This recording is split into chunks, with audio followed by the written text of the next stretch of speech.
Mga ka-safety, good morning sa inyong lahat.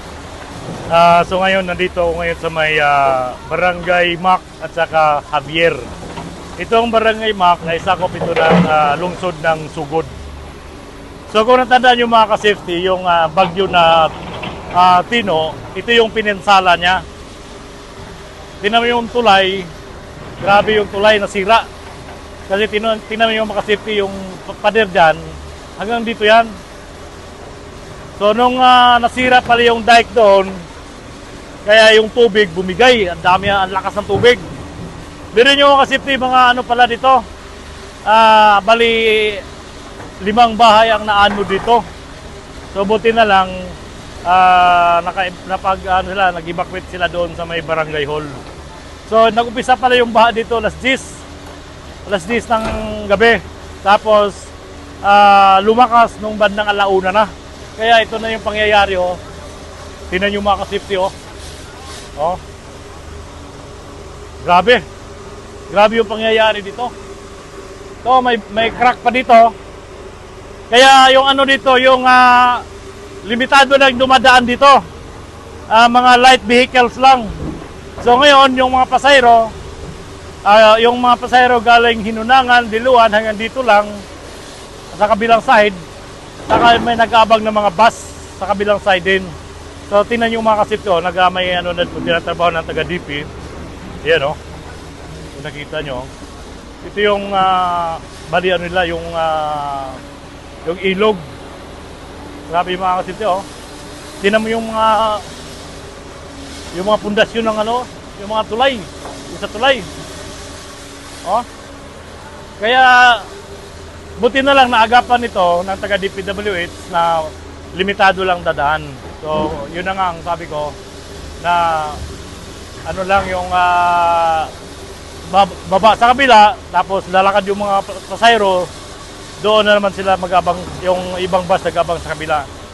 So, ito mga kasipti, tingnan mo yung mga ano dito, taga rito, inaano nila yung ano. Kaya, sana nanawagan ulit ako sa gobyerno natin. Alam ko, hindi lang ito dito sa parting Leyte ang naapektuhan, marami din dahil sa Bagyong Tino at saka Uwan. Kaya sana matulungan naman ito ng mabilis na ano, magtutulungan tayo yung sa gobyerno natin. Kung nakita niyo yung ano, sobrang lakas ng tubig, talagang warak na warak, oh. Malaking ano to, malaking trabaho ito. Oh, tingnan nyo, oh. Talagang matagal-tagal pa ito matapos. Tingnan yung mga safety, yung mga pasahero, naglalakad na sila pa, ano, ito, papuntang Sugod ito. Ito yung taga DPWH. Yan, ganito ang sitwasyon dito mga safety. So yan, kung nakita nyo yung ano, yung ilog dito, tinatrabaho ng taga DP. So ngayon mga kasipti, nandito kami sa ibabaw, kung saan nanggaling yung tubig. Yung tubig pala mga kasipti, nung una daw, itong ginagawang dike, dito hanggang dito yung dike ginagawa papunta roon. Yung kung nakita yung may mabutas-butas doon, oh, kung nakita nyo yung may nabutas doon, dito warak yung dike. Ito pala ang dike mga kasipti. Ano na pala ito, more than 20 years na ito ginagawa. More than 20 years na ginagawa. Siguro wala pa yung mga flood control budget. Matagal na pala ito ginagawa, kaya ito medyo sa sobrang tagal na nakaya na ng ano. Kasi ang sabi ng taga rito, yung pinakailog yun mga kasitid, doon yung pinakailog, doon sa may nakita mo yung mga damit doon nakabilad. Doon pala yung pinakailog. Dito, nung una daw, nung wala pa yung Tino, may mga bahay pa daw dito. Kaya yung may naanod ng mga bahay. So, ito, sana gagawan nito ng bagong flood control. Ito, hanggang doon sa tulay, babasagin na yan, warakin na yung ano na yan, luma na pala ito, mga more than 20 years. So, yung tubig mga safety, galing pala doon si Babaw, ang dami palang landslide doon si Babaw, kaya yung pwersa ng tubig at saka yung putik, may kasama mga bato, Yun na naggumigiba dito sa mga ano, yung dike dito. Kaya may nakausap akong taga rito, residente. Yung tubig pala kasipti hanggang dito.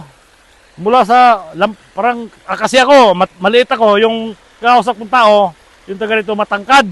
So, i-estimate ko lang lampas sa ulo, lampas sa akin yung ano, yung tubig dito, kung nakita nyo. Ito, dito raw, ganito, lampas pa yung tubig sa akin. Biruin mo kasi kung gaano kalakas yung tubig. Kaya, sana, yung mga nasisirang mga dike na mga lumang-luma na, biruin nyo, itong dike na ito, more than 20 years na. So, hindi pa yung mga, ng mga budget ng flood control. So, ito, sana mapasama ito sa flood control na hindi yung substandard, yung ano talaga, pang lifetime. So ito mga kasipti, kawawa yung taga rito. Yung iba, pinapala pa yung mga putik sa loob. So ngayon mga kasipti, kita-kits tayo ulit. Tara na.